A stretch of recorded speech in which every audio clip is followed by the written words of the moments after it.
Welcome. Imagine sitting in a television studio with 40 million people watching, and suddenly, everything goes off script. John Wayne leaned forward, looked Johnny Carson in the eye, and said 3 words that no one in that room was prepared for. 3 words that made Carson's hands start shaking live on air. And what happened in the next few seconds? The reaction, the silence, the way Johnny tried to recover, turned into one of the most unforgettable moments ever broadcast. But before starting our video, I'd like to say something. I often see comments from people who did not realize they were not subscribed. If you enjoy the channel, please take a second to check and make sure you are subscribed. It is free, and it really helps us keep the show growing. Thank you for being part of this journey with us. January 11th, 1979. Studio One, NBC Burbank, California. The air inside that building felt different that night. People who worked on The Tonight Show every single day, crew members, makeup artists, camera operators who had seen it all, would later say they sensed something was wrong before anyone said a word. Not wrong in the way a bad show feels wrong in a deeper way, the way a room feels when someone carries news into it that is about to change everything. Johnny Carson arrived at 3:15 in the afternoon. He always came early. 25 years of live television had built that discipline into his bones. But today he went directly to his dressing room, closed the door quietly behind him, and did not open it again for over an hour. His producer, Peter Lassily, knocked twice. No answer. He knocked again. Still nothing. Finally, Johnny's voice came through the door, calm, controlled, professional. "I'm fine, Peter. Give me some time." Peter stood in that hallway for a long moment before walking away. In 15 years of working together, he had never heard Johnny use that tone of voice. The tone that said everything is fine precisely because something is not. What nobody outside that room knew was this. 3 days earlier, on January 8th, John Wayne had called The Tonight Show directly. Not through an agent, not through a publicist. John Wayne himself had picked up the phone and asked to speak with the booking producer. When she came on the line, he said something so unusual that she wrote it down word for word and kept that paper for the rest of her life. He said, "I need to come on Johnny's show one more time, not to promote anything, just to see him. And I need you not to tell Johnny I called. I want to tell him myself what I need to tell him." She agreed. She didn't know why she agreed so quickly. Later she said it was something in his voice, something she had never heard from anyone in 40 years of working in television. It was the sound of a man settling his accounts. Johnny Carson had no idea any of that had happened. He was preparing for what he believed was a routine taping, a Thursday night in January. Strong guest lineup, solid monologue, another chapter in the longest-running story in American television. He had spent the afternoon reviewing his notes, sharpening a few jokes, doing what he did better than anyone alive.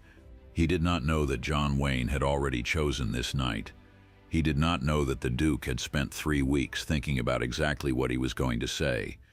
And he absolutely did not know that John Wayne had been hiding something from almost everyone he knew since the previous summer, a secret so devastating that only his family and a handful of doctors were aware of it. But we need to go back further. Because to understand what happened on that stage in January of 1979, you need to understand what these 2 men meant to each other. And that story begins 17 years earlier, in a moment that had nothing to do with cameras or audiences or ratings. It was 1962. Johnny Carson was brand new to The Tonight Show. Not just new, terrified. He had taken over from Jack Paar under the kind of pressure that would have broken most people before the first commercial break. The entire country was watching to see if this young man from Nebraska had what it took. And the truth was, Johnny wasn't sure he did.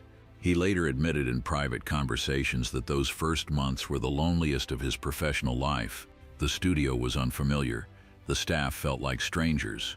The jokes that came so naturally in rehearsal sometimes died in front of a live audience, and then 300 people would stare at him, and he would feel the weight of the whole country's judgment pressing down from every direction. The night John Wayne first walked onto the Tonight Show stage, Johnny had already had a rough week. 2 shows in a row where nothing quite landed. Monologues that felt flat, interviews that went nowhere. He was standing in the wings watching the audience file in and quietly calculating how many more nights like this he could survive before NBC concluded they had made a mistake. And then the Duke appeared. John Wayne was already a legend in 1962. He had been making movies for 30 years. He had survived the blacklist era, survived the transition from silent films to talkies, survived the moment in the late 1940s when critics declared westerns were finished. He had simply kept working, kept showing up, kept being exactly and completely himself until the entire country decided that what he was worth celebrating. He walked into every room with the confidence of a man who had already proven everything he needed to prove. But what struck Johnny that first night, what he would mention in private for the rest of his life, was that the Duke also had a warmth that his movies never quite captured. Off camera, he was funny, genuinely funny. Not performer funny, where someone is working for the laugh, but the effortless kind that comes from a man who finds life genuinely amusing. He made Johnny laugh 3 times before they even sat down, and for a few hours that night, Johnny forgot to be afraid. After the taping, Wayne had grabbed Johnny's arm as they walked off stage and said simply, "You're going to be fine, kid. Just keep showing up." He didn't elaborate. He didn't explain. He just said it with the full weight of a man who had survived long enough to know what survival looks like. Johnny never forgot that. Over the next 17 years, John Wayne appeared on The Tonight Show more than 30 times. Every single appearance was different. Everyone had its own energy, its own unexpected moments.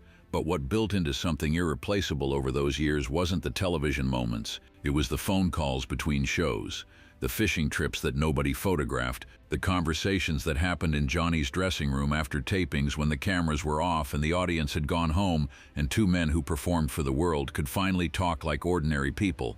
When Johnny went through his first divorce, Wayne called, not to offer advice, just to check in. When Wayne's cancer diagnosis became public in the early 1970s and the press swarmed around him, Johnny made sure The Tonight Show was a place where the Duke could come and be asked about his work instead of his health. Small things, but the kind of small things that compound into trust over a decade. So when John Wayne walked into NBC studios on the evening of January 11th, 1979, Johnny felt the comfort of seeing one of his oldest friends. He had no reason to feel anything else. He had no warning. He was simply glad the Duke was here. He would not be glad for long. The stage manager noticed it first. John Wayne arrived at 4:45 in the afternoon, nearly 3 hours before his scheduled segment. For a man famous for showing up exactly when he was needed, and not a minute sooner, this was so unusual that the stage manager actually checked the call sheet to see if there had been a schedule change. There hadn't been. Wayne settled into the green room and turned down the offer of food, turned down coffee, turned down the television. He sat in a leather chair with his hands resting on his knees and looked at nothing in particular. Occasionally he glanced at the monitor showing the empty stage. His jaw was set, his eyes were steady. He looked the way he looked in the final scene of a movie, like a man who knew exactly what was coming and had decided to face it straight on. At 5:30, Ed McMahon knocked on the green room door and poked his head in. "Duke, good to see you. Can I get you anything?" Wayne looked at him and smiled. A real smile, warm and genuine. "No thanks, Ed, just waiting." Ed stepped inside and closed the door.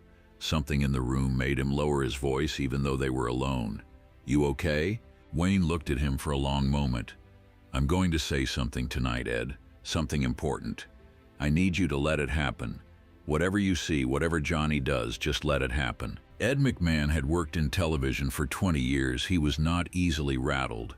But he walked out of that green room and stood in the hallway for a full minute before he could make himself move. He never told Johnny. He thought about it. He almost knocked on the dressing room door 3 different times that evening. But something stopped him each time. Later he would say that some part of him understood that what was coming needed to come the way Wayne had planned it. Unexpected, unguarded, real. The monologue went beautifully. Johnny was sharp that night. A strong bit about the weather in California, a joke about the president that landed perfectly, a piece of physical comedy involving his desk that brought the house down. The audience of 400 people was warm and responsive, and the energy in the studio was exactly the kind of energy that makes late-night television look effortless. Doc Severson's band was in good form. Ed was loose and funny in his chair.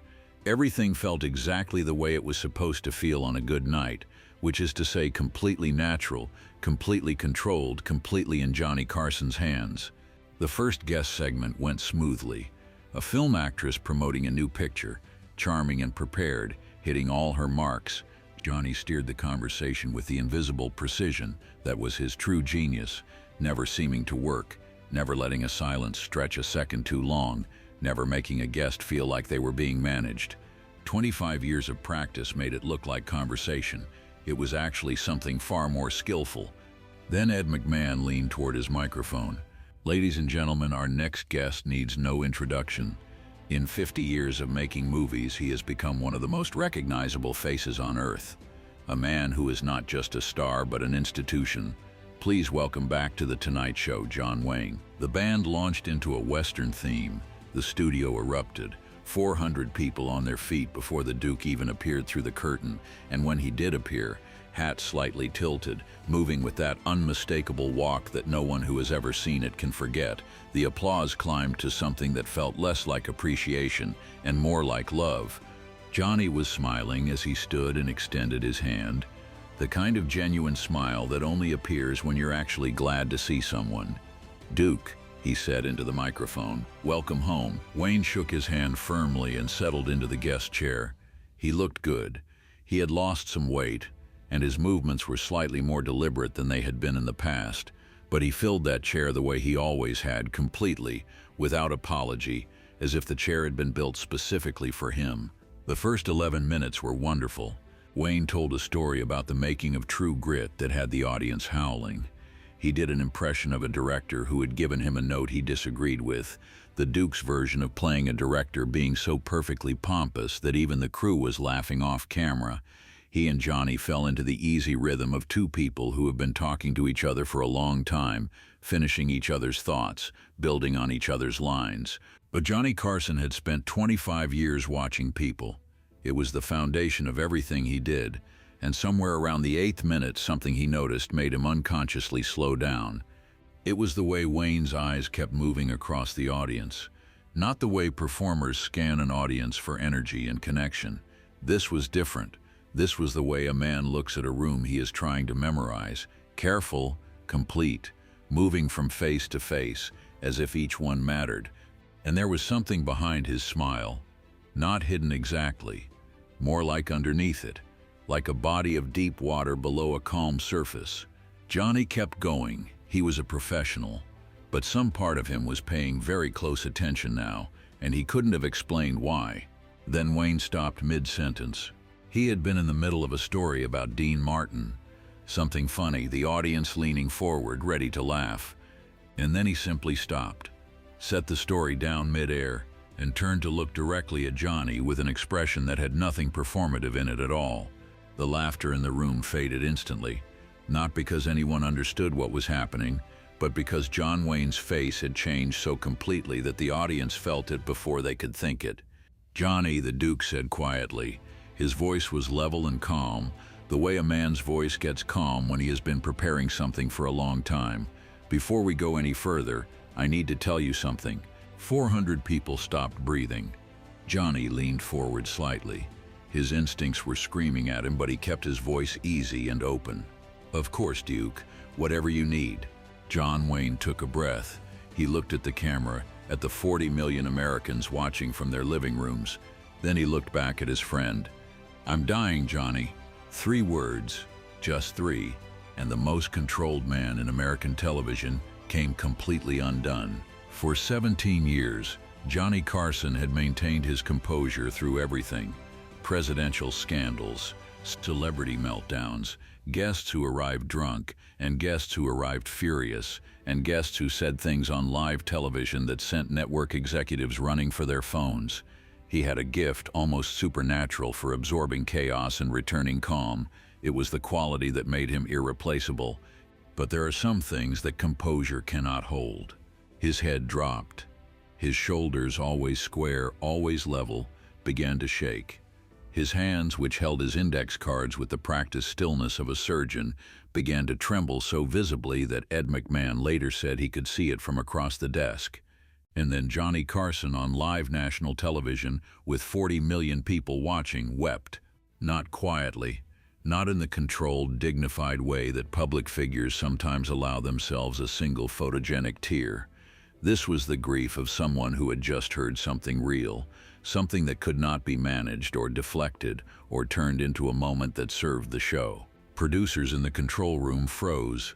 The director's voice came through the floor manager's headset, tight, urgent. Do we cut? Do we go to commercial?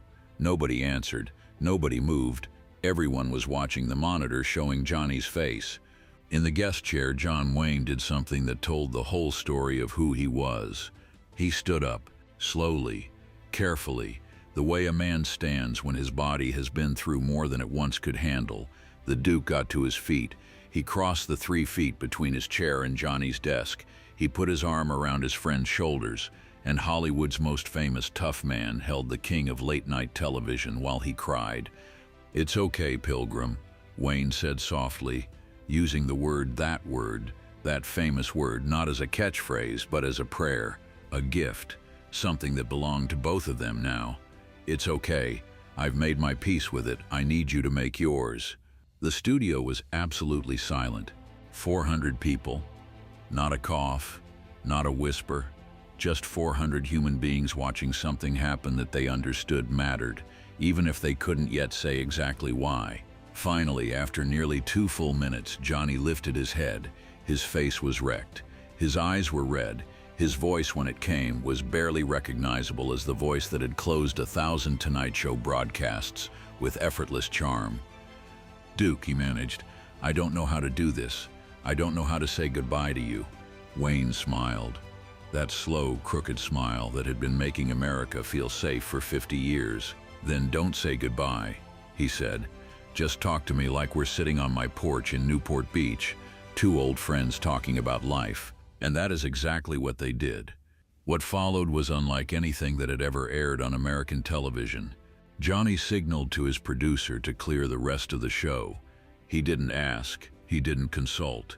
He simply looked off camera and made a small hand gesture that his team understood, and within minutes the other scheduled guests had been quietly moved, and the rest of the evening belonged to these 2 men. They talked about their children, about fear, about the things they wished they had done differently and the things they wouldn't change for anything. Wayne admitted that the thing he was most afraid of wasn't dying, it was leaving his family behind in the middle of stories that weren't finished yet. Johnny admitted he had no idea how he was going to keep doing this show, knowing that one of the people he trusted most in the world would no longer be watching. At one point, a man in the studio audience stood up. He was somewhere in his 50s, broad-shouldered, and he had been crying since the moment Wayne made his announcement. His voice was steady when he spoke, but just barely. "Mr. Wayne," he said, "your movies taught me how to be brave. How do I be brave now?" Wayne looked at that man for a long moment. 400 people waited. "Courage isn't about not being scared," the Duke said. "It's about being scared and moving forward anyway. You admit the fear, you tell the people you love that you love them, and you keep going. That's the only secret I know." The man sat down slowly. Several people near him reached over to touch his shoulder. Johnny turned to his friend. His voice was still unsteady, but there was something in it now that hadn't been there before, something solid and clear and decided. "Duke, I need you to know something. You're not just a guest on this show. You're my brother. Whatever time you have left, I'm going to be there. Not as a host, as family." Wayne nodded once. His own eyes were glistening now. "That means everything, Johnny, more than you'll ever know." What happened after the camera stopped rolling, most of America would not learn for over a decade. The moment the broadcast ended that night, NBC's switchboards were overwhelmed within the first 30 minutes. Not with complaints, not with confusion. Calls from people who wanted to say thank you. Calls from people sharing their own stories about illness, about saying goodbye, about sitting in a room with someone they loved and not knowing what words were adequate. The lines were flooded until almost 3 in the morning. The American Cancer Society reported receiving more calls the following morning than in the entire previous month. Doctors' offices across the country were filled for weeks with patients who had been putting off checkups. Men especially, the kind of men who had grown up watching John Wayne movies and learning to be stoic about their bodies and their fears, who had watched a man they admired choose honesty over silence and decided to do the same. But the story that mattered most was the one that happened off camera. Johnny Carson, true to his word, became John Wayne's constant companion in the final months of his life. He visited the Duke's home in Newport Beach twice a week. He brought food from Wayne's favorite restaurants. They watched old westerns together, Wayne's westerns from the 1940s and 50s, the ones where he moved like a young man across wide-open landscapes, and sometimes Wayne would laugh at his own fight scenes, shaking his head at how easy it had seemed back then. When Wayne was hospitalized for emergency surgery in March, Johnny canceled 3 shows and stayed at the hospital. He slept in the waiting room. He drank terrible hospital coffee and paced corridors until nurses asked him to sit down. He did not leave until he knew his friend was stable. One of Wayne's daughters later told an interviewer something that Johnny carried for the rest of his life. She said her father had told her, "Johnny never treats me like I'm dying. He treats me like I'm living. That makes all the difference." The letters that arrived at The Tonight Show in the weeks following that broadcast were unlike anything the show had ever received. Thousands of them, from veterans, from fathers, from men who had built their sense of what strength looked like around the image of John Wayne on a movie screen, and had never quite known what to do with their own fear and grief because those things didn't seem to belong in the same room as the man they admired. One letter, from a Marine in Texas, said something that stopped Johnny cold when he read it. It said, "I watched John Wayne movies to learn how to be tough, but watching him on The Tonight Show, I learned something more important. I learned that real strength means being honest about being scared. That takes more courage than anything I ever saw in combat." Johnny read that letter on air 2 weeks later. He barely made it through. John Wayne watched that broadcast from his hospital bed. The nurses present that day said it was one of the last times they saw him smile. On June 11, 1979, exactly 5 months after that historic Thursday night, John Wayne died at UCLA Medical Center. He was 72 years old. The funeral was private, family and closest friends only. Johnny Carson sat in the front row right beside Wayne's children. When asked to speak, he almost refused. He stood at the edge of it for a long moment, genuinely unsure he could hold himself together long enough to say what needed to be said. Then he remembered something Wayne had told him during one of their final conversations, when they were sitting in his living room watching the light go sideways across the ocean. "Don't cry at my funeral, Johnny," the Duke had said, in that matter-of-fact tone he used when something was settled. "Make them laugh. That's what I'd have wanted." So Johnny told a story. He told about the first time John Wayne came on The Tonight Show in 1962, how the Duke had been demonstrating a fight scene and had in the process knocked over Johnny's entire desk, how they had finished the rest of the interview sitting on the floor of the studio while the audience howled and the producers watched in horror through the control room glass, how Wayne had been completely unbothered, had simply settled onto the floor, straightened his jacket and said, "This works fine, actually." By the time Johnny finished, everyone in that room was laughing through their tears, exactly the way the Duke would have wanted. "That was him," Johnny said finally. His voice was quiet and completely steady. He could make you feel something real. Whether he was playing a cowboy or just being himself, he made you believe everything was going to be okay, even when it wasn't. For the next 13 years, every single year without exception, until the night Johnny retired in May of 1992, he honored John Wayne on The Tonight Show on June 11th. Sometimes just a quiet mention, sometimes a longer tribute, clips from their conversations, stories from the people who loved him, but never once did he let that date pass in silence. In his final tribute, Johnny said something that has never quite left the people who heard it. "John Wayne taught me something important. He taught me that real strength isn't about hiding your feelings. It's about sharing them, even when it breaks you. Even when the cameras are rolling and 40 million people are watching and every instinct you have is telling you to hold it together. Sometimes the bravest thing anyone can do is let the world see them cry."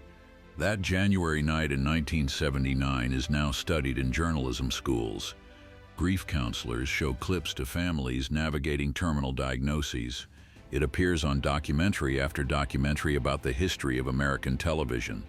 Professors of broadcasting use it to illustrate what they mean when they talk about authentic moments. The idea that the most powerful thing a camera can capture is not a performance but a truth arriving in real time. Before that night, illness was discussed on television in careful, managed, carefully lit terms. After John Wayne said those 3 words to his friend on live national television, something shifted in the culture. Families found permission to have honest conversations they had been putting off. Men who had grown up learning to absorb and contain their fear discovered that the toughest man they had ever admired had chosen honesty over image at the end of his life. Johnny Carson always said it was the most important night of his 30-year career. Not because of the ratings, not because of what it meant for the show, but because of what it was, stripped of everything else. That wasn't television, he said, in one of his final interviews before his own death in 2005. That was 2 friends saying goodbye, and somehow America got to be part of it. There is one last detail that most accounts leave out. After the broadcast ended that January night, after the director called clear, and the studio lights shifted and the audience began to move toward the exits, a young camera operator who had been working the tight shot on Wayne during the interview walked over to the show's senior producer and said something quietly. He said, "I've been doing this job for 9 years. I've pointed a camera at every kind of human being there is. Tonight was the first time I felt like I was actually watching something that mattered." The producer didn't have an answer for him. He just nodded, because sometimes the greatest things that happen on television are the ones nobody planned, the ones that arrive unannounced from a dying man who wanted to see his friend one more time, the ones that refuse to stay inside the format, that overflow whatever container the producers have built for them and reach directly into the chest of everyone watching. John Wayne sat down in that chair knowing what he was going to say. Johnny Carson had no idea what was coming, and 40 million people watching from their living rooms got to witness the moment when a man who spent his whole life being larger than life chose, at the end, to simply be human. That was the real gift, not the movies, not the legend, not the 50 years of embodying something America needed to believe about itself. The real gift was 3 words, spoken without flinching, to a friend who needed to hear the truth. And Johnny Carson, who spent 30 years making the country laugh, was brave enough to let the whole world see exactly what that truth cost him. That is what real friendship looks like in its most painful moment. And now you have seen it.